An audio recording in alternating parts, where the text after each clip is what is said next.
The valuation has doubled since you've been there. How did you drive that? We actually more than doubled because when we sold to Siemens, we sold for 10.5 billion. The biggest challenge you face in something like this is actually internal. It's like trying to steer a cruise ship. I mean, everything comes down to trust in the end, and you have to build that trust over time. I tend to prefer a leader who doesn't just talk to their direct reports. It was definitely tough.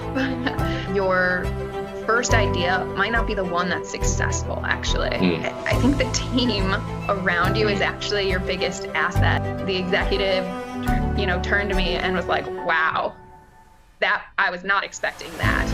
I feel like that's one of the biggest lessons I learned was do your homework.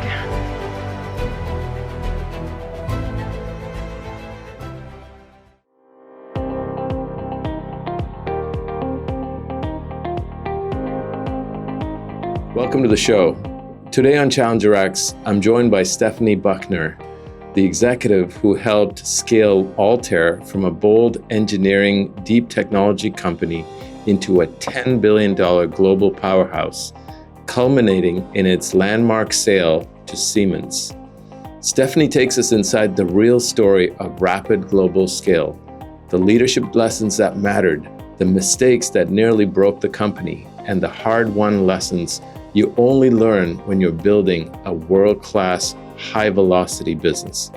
We unpack what it truly takes to grow across continents, align teams under pressure, and execute at the highest level required for a billion-dollar exit.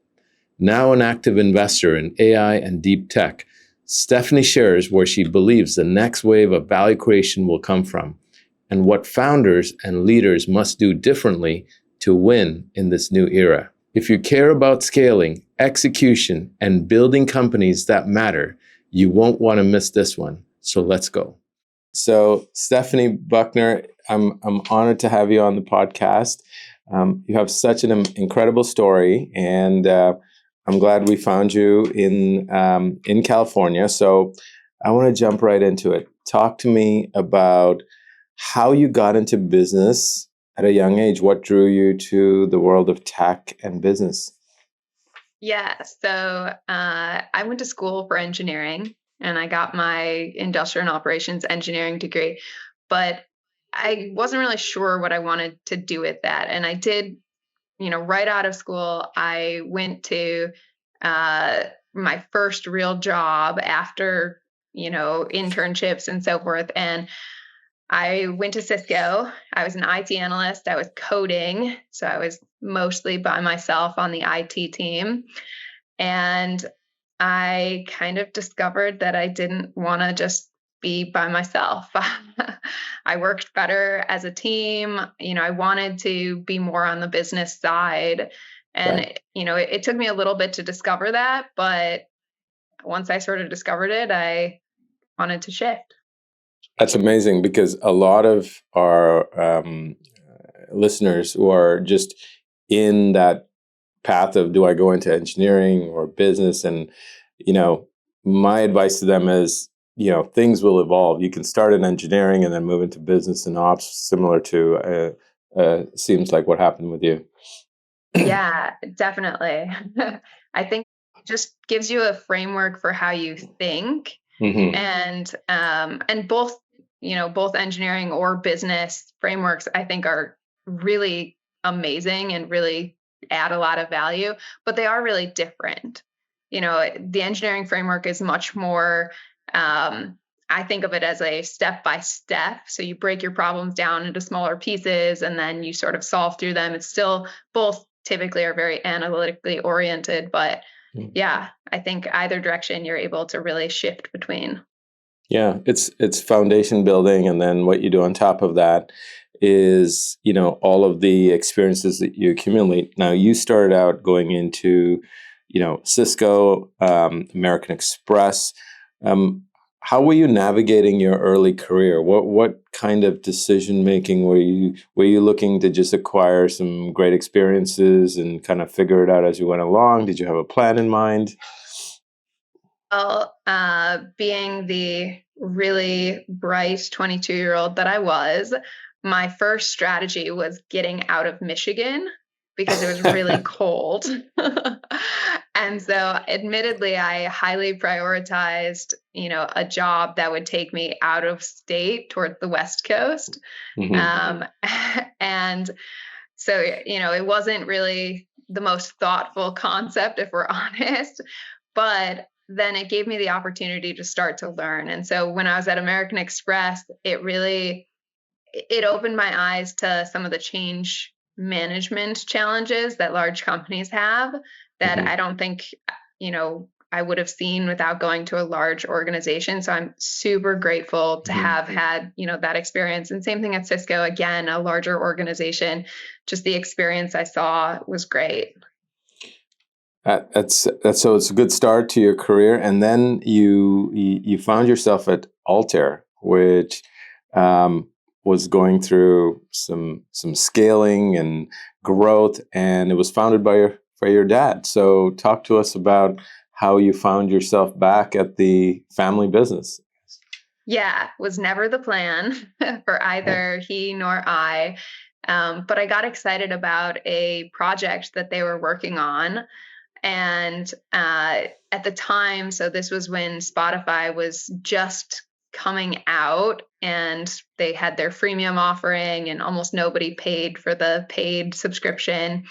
And we decided to come out with a competitive offering. It was called Wave at the time. And it actually basically had a full catalog of music. So Sony, Universal, Warner, plus 200 independent labels. And then we also had a portfolio of magazines and ebooks and podcasts.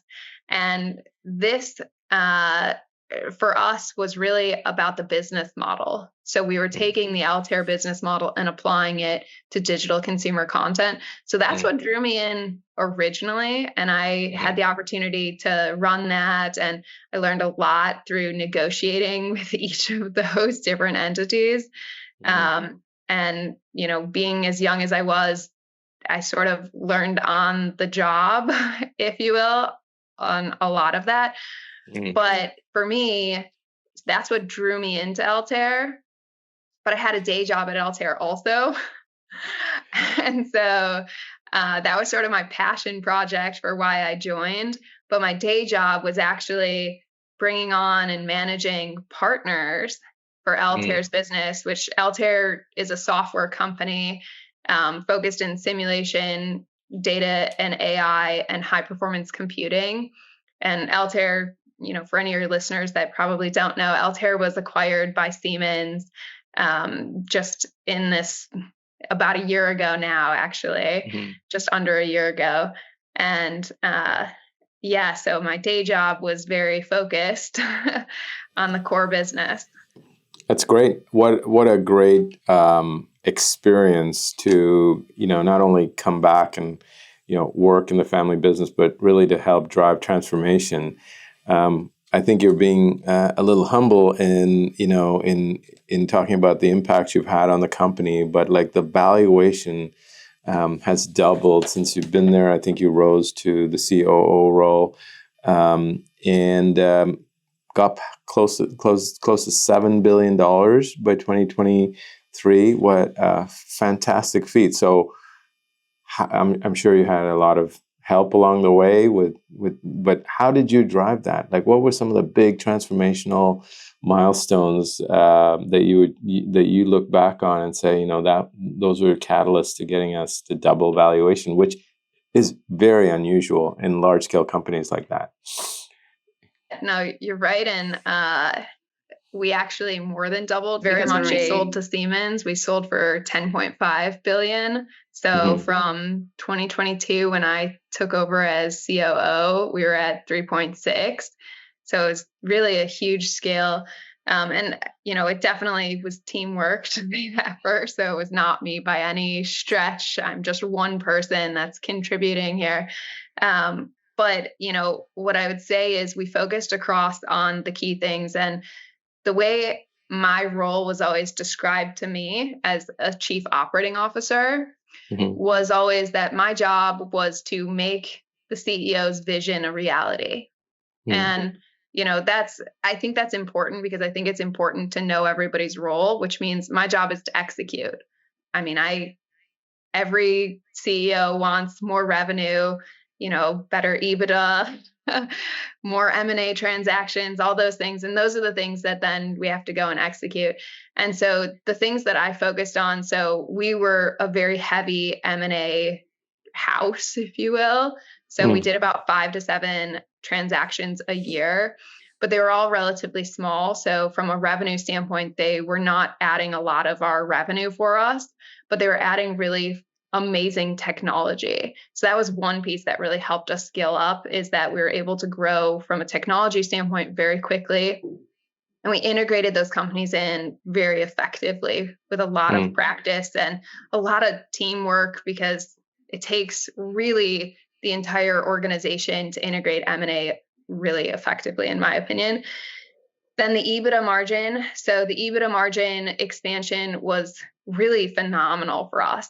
And I would say we accomplished that with a shift in, we had some services that we were providing that were lower margin than the software sales we were doing. And so we shifted to do more software and less service as far as our mix. So that really helped us from our EBITDA expansion. But then also we had to cut our cost. And that was a challenging task for us to accomplish. And we didn't do it by actually cutting cost and just releasing and laying off a huge number of people. But what we did is we had to grow our revenue faster than we were growing our expenses. And that can be really challenging for a company when they get to sort of the size we were at, because you tend to think that for every dollar of revenue I add, I have to, support that with a dollar of cost, if you will. And the way we were able to do that, I would say, was, we would come together as a C-suite every other week, and we would talk about the budget and how we could adjust things together. And one of the key things at Altair is there was very broad communication and open, transparent communication. So from a political and bureaucracy standpoint, it was very minimal. It was one for all for one attitude. And then from a revenue standpoint, how we really increased our revenue was shifting some of the field organization. So one of the key things that I needed to implement was this concept of a more global go-to-market. So both on the sales perspective, when we were selling into customers, every country, because we're an international business, every country was selling into each customer as a separate entity, if you will. And many of the customers you're selling to are actually global companies. And so from a sales perspective, you've got, 15 different account managers all selling into, one organization, Ford or Tesla or, Boeing, Airbus, whomever it might be. And what we did is we actually reorganized the field to be industry teams. So you'd have one global account manager who was responsible for an account, like a Boeing, and they had support from people that were local, because you might need language support, relationship support, and so forth. But we really changed the organization structure, which was huge for us in our go-to-market.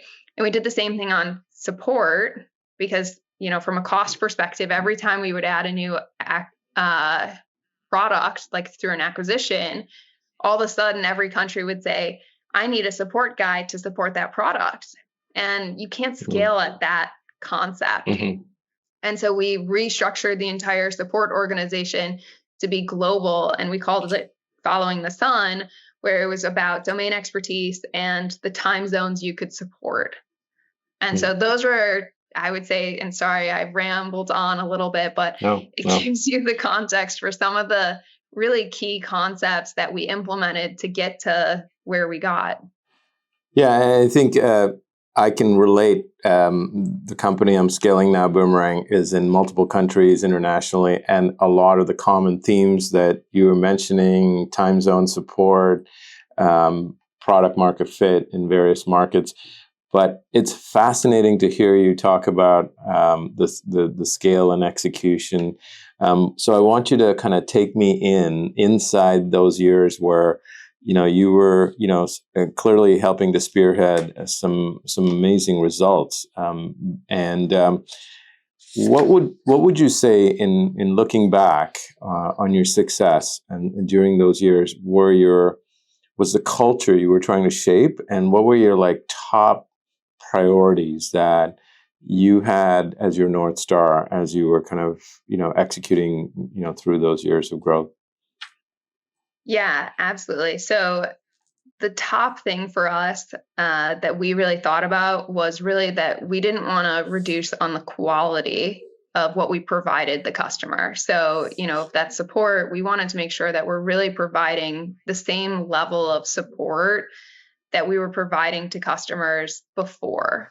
And so, we really wanted to shift to that very oriented customer concept. And that was our North Star. And then I would say, throughout it, we really, okay, the biggest challenge, let me talk about that for a second, because I think that's helpful in this context. Mm-hmm. The biggest challenge you face in something like this is actually internal and getting everybody's buy-in. It's like trying to steer a cruise ship. And so, the smaller you are in your rowboat, it's really easy. You just put your paddle in and you're all of a sudden facing the other direction. But, you think of it as a cruise ship with everybody having an oar and they have to be paddling all in the same direction to actually turn that ship. And so that was one of the biggest struggles that I had internally, was to convince all of the employees that this is the right direction to go. But the benefit I had was that, one, Altair had really open communication. And so there was very good transparency on here's what we're doing, why we're doing it, and, empowerment for the employees themselves. You're not just the cog in my change here. I need you. You're the expert in what you're doing. I need you to actually help me to accomplish this. And I think that empowerment is so underrated, but is so important for people to really feel and have that buy-in around it. And they have to trust you. I mean, everything comes down to trust in the end, and you have to build that trust over time. I mean, I was with Altair for 14 years, and Jim, my father, who was the CEO, he ran the business for 40 years. And that trust is just really critical for people to be willing to shift. But yeah. Great wisdom. What were the things you were looking for in your leadership team? What were some characteristics? Because a company moving like yours, would need a rock solid leadership team. Yeah.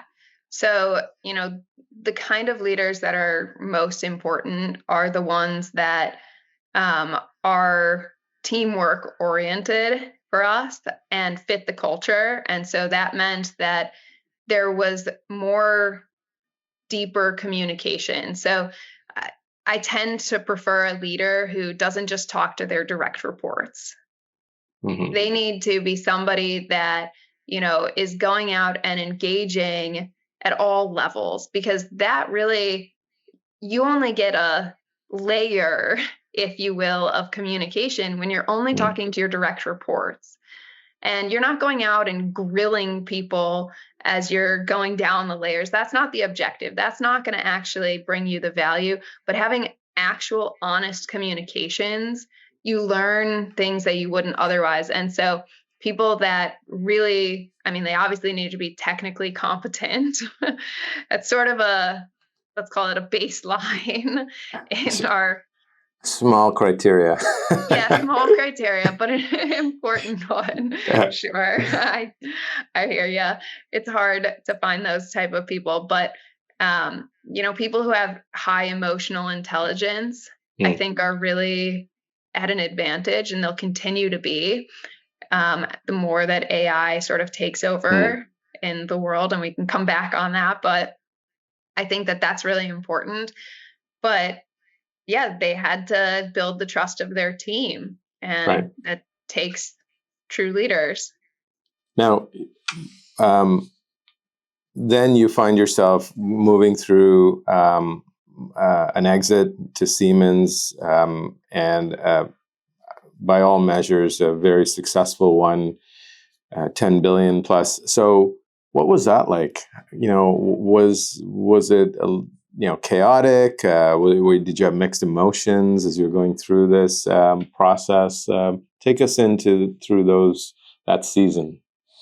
Yeah, very mixed emotions, especially for me on the personal side, because I had always originally envisioned my future running the business. And, I think a part of me would have loved to do that. But the other side, I mentioned how important family is, and I wasn't doing justice with my family. I would say I was gone a lot. I right now have a 2-year-old and a 5-year-old. And so, I was gone all the time when my son was not even a year old. And that was really hard for me. So, for me, I had a lot of really mixed emotions on it, but I also felt like it was the right decision for us as a business. I felt like, Siemens would be a good home for the technology, the people, their shareholders and our shareholders. But it was definitely tough. It was not chaotic, I would say, before the transaction closed. And I think that, again, is more simply because there's just, we did right by our people, and, we really fought in the negotiations for the employees. We have a lot of employees that had a significant amount of equity. And so, it was important for us that our employees were important as they were coming into Siemens. And Siemens really, I think, has done a nice job of continuing on that. But it was certainly chaotic, as I heard after, but I left as soon as the close happened. So I didn't really endure that. So, and then you transition from, let's say, operator to investor, and you founded a family office, Escape Investment Management. So now you're investing in entrepreneurs and businesses that are scaling. What drove you to that? Were you always passionate about, helping new ventures? And talk to us about, that whole chapter now that's unfolding. Yeah. So at my time at Altair, I did 35 acquisitions and transactions, and most of them were founder-led companies. And it was always sort of a part of what I loved, was engaging with the founders, with these smaller companies, and seeing the amazing things they can build. And so for us, it's been, as a family office, we invest across a multitude of different disciplines, muni bonds and treasury bonds and all that sort of treasury bills and so forth. And the one that we find the most exciting is always in venture investing or private equity investing, where we're actually engaging with the companies directly. And so we're focused mostly on technology companies and ones that are in our specific domains that we have some expertise on. But it's really amazing working with the different founders and actually hopefully helping them to take our experience and leverage it to continue to grow their businesses.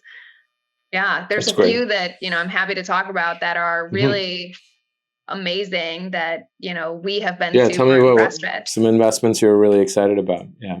Okay, so the one I'm most excited about is a company named Syncery. And Synchrony, actually, it's an interesting one because at Altair, we brought in Synchrony from a customer perspective. So we bought their products and used it at Altair. And what Synchrony does is within an enterprise organization, you have a huge amount of data in your ERP, in your, CRM and Salesforce, NetSuite, SAP, whatever. And all of those systems have to talk together and the data has to come together. And this is incredibly important when it comes to AI because your data quality is critical, as everybody's well aware. If you don't have really great data quality, then what AI produces will absolutely be junk. And so this technology has that focus. And we actually replaced a legacy solution. I don't know if I should say the name or not. What the heck, I'll say. Go for it. So we replaced Boomi, which is what we were using in-house, with this technology from Synchrony. Mm-hmm. And it's from a technology standpoint, I mean, we're deep tech, if you will. Mm-hmm. And from a technology standpoint, it's just absolutely amazing. Boomi uses more cron jobs that run every day to try to sync the information together. There's always challenges and things that don't align. Mm-hmm. Whereas what Synchrony has is a live bi-directional sync. Think of it as what you use for like your iMessage and things like that, mm-hmm. or your contacts across your phone, your iPad, your computer. I mean, that's what you want. You want something instantaneous where all the data is synced across. And that is what Synchrony does for enterprises. Mm. And so that's one that I'm super excited about. We actually ended up going and not just investing, but we've taken over the company. Wow. And so we are majority investors in that one because we felt so strongly on our conviction on it. And then there's a few other ones. There's one that so one is a computational fluid dynamics based topology optimization code. And so it's a little more niche into the simulation side, I would say.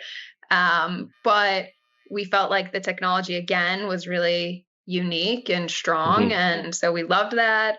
There's a photonics company that we're in named Xscape that, we've been in for quite some time. Actually, we were the foundation investor when we were at Altair. Altair originally made that first investment. It was a spin out of Columbia University with three really top professors. And we continue to stay passionate on that one and came in as investors there as individuals too. So there's quite a few that we're in. I know that's awesome. Kind of deep tech, but What are the qualities you're looking for in investments? We've had other venture founders here, and some of them say we invest in the jockey, not the horse. Okay, some of them say we really need to understand the tech or the operating model. Like, what are the things that you feel very strong conviction about when you look to invest in a company? I mean, I think it's really important the people you're investing in. So I do think that, to invest in a company where you don't have a good relationship or belief in that founder, unless you're taking full control over it and planning to run it yourself, I think that's really critical. And for me, when I look at a founder, I need them to be agile because your first idea might not be the one that's successful, actually. And it's really important. If you look at Altair was founded as a services company originally, basically completely different than where we ended up 40 years later selling for $10.5 billion. So you have to have persistence and agility as an individual, I would say, for a founder. But then you still have to have some sort of idea that we also align with. and, some technical background. Yeah, I think those are probably the two most critical ones, but you can't really have one without the other. Yeah, and in our final moments, you are the consummate COO investor. It comes out in the way you break down all of these investments, the companies you run. So this is more lessons for future COOs. What do you think makes for a great COO? You talked about, bringing to life the vision of the founder CEO. What are some of the KPIs, the metrics that COOs of, companies, whether it's SaaS or whatever, should be leaning in on to really drive the execution, because COOs are really execution oriented? Yeah, I mean, there's lots of KPIs you can always be thinking about that are analytically oriented, revenue, ARR, customer churn, there's millions of those. And I think everybody has some that they pick and strive for the most. And I think that depends on the stage you're in and the industry you're in to some extent. But to me, I think that it's really important that people are, I think the team around you is actually your biggest asset as a COO, because you are an executor. And that means you can't do everything yourself. You have to empower others, and they have to effectively take what you're trying to do and continue on that path and believe in you. And so to me, you have to be able to lead and people follow to some extent. I actually think that's going to be one of the biggest KPIs. And I think with that comes sort of emotional intelligence, because it's important to understand people, especially as AI can do more of the intellectual, analytical analysis for us. The thing that it can't do is more emotional. And I think that's really critical. I also think you have to prioritize. So it's the biggest lesson that I have learned from my father is everybody talks about prioritize, but I'm talking about every single day. You need to know what you need to accomplish that day. And, it's easy to say, oh yeah, I prioritize. But when you're really talking about every single day, what you often find is if you pick your top 3 things that are the most important things to get done, if you don't focus on them, you have so many other things You get that so busy. You get busy and they slip away and they don't. You really have to be disciplined around it, I would say. So, yeah. Yeah, my co-founder and I have the saying, busy is not a great KPI. No. Yeah. My last question to you, Stephanie, this has been fascinating. We got to have you back. We could do a masterclass on how to build, launch, and scale a company. Looking back at this amazing career, and you're still, I would say, still getting started in your next chapter. I'm sure you've had some adversity. This podcast is around challenges, overcoming challenges, and I'm sure you've dealt with your fair share of adversity. What are some of the lessons learned that you can share with, the next generation of leaders who are going to inevitably deal with disappointments, heartache, and challenges? Yeah, I mean, everybody has different adversities that they're going through. I think for me, I would say that it's really, I think for me, one of my biggest challenges was when I was young, I had a little bit of this attitude on I'm correct. And so that's more important than I'm nice. And I'll never forget, because I read the book, How to Win Friends and Influence People. And, it taught me a lot, but I think that, I have had plenty of challenges as a female in a more male oriented and dominant role. And I have had to sort of figure out, how do I really navigate through that? And some of it is your own confidence. Some of it for me was, I was overconfident in certain things. And I think I really learned that um, time and experience actually is important. And I kind of hate saying that, because I do believe that anybody at any age can do anything.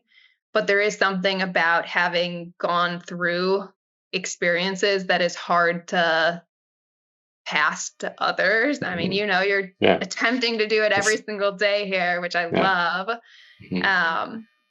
But yeah, I think you kind of have to stay true to yourself around it. And so that looks at, for me, it was, I needed to stay technical. I needed to make sure that, I could really speak the language. I had plenty of customer meetings. I think one of the standout ones for me was, I met with one of the largest banks in France.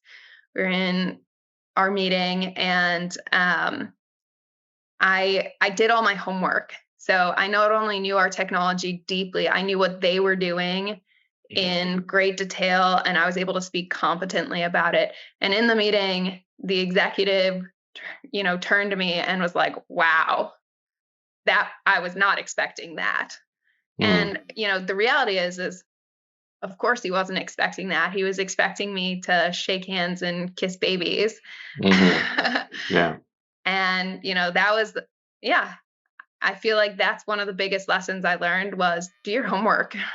Do your homework. That's such a simple but powerful lesson that, can often be missed. Stephanie Buckner, what a great episode this has been. I learned so much from our conversation with you. It's been quite a unique and inspiring journey. Congratulations on this new chapter, investments, at the forefront of tech and motherhood. And we are looking forward to having you back. Thank you so much for taking the time to meet with me today. Thank you. It was really great to be here. Appreciate it.